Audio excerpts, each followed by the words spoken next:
আসসালামু আলাইকুম।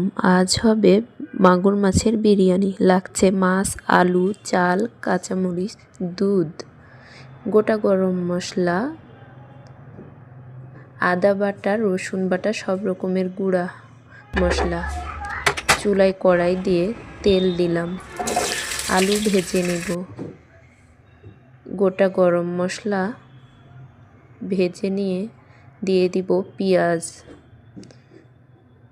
পেঁয়াজ একটু লাল হয়ে এলে দিয়ে দিব মশলা, আদা বাটা, রসুন বাটা এবং গুঁড়া মশলাগুলো।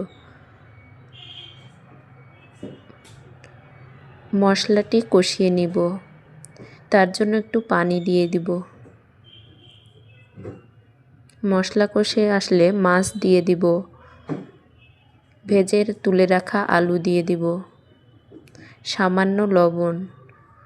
এবার ঢেকে একটু সিদ্ধ করতে দেব। দিয়ে দিব দুধ, সামান্য চিনি, আতপ চাল দিয়ে দিব এবং ধুয়ে তুলে রাখা চাল দিয়ে একটু নেড়ে চেড়ে পানি দিয়ে দিব। দিয়ে দিব কাঁচামরিচ।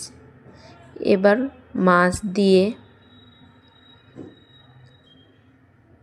পেঁয়াজ বেরেস্তা উপর দিয়ে দিব।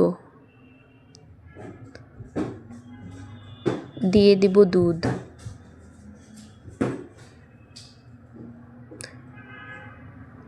দমে রেখে 10 মিনিট হতে দিব।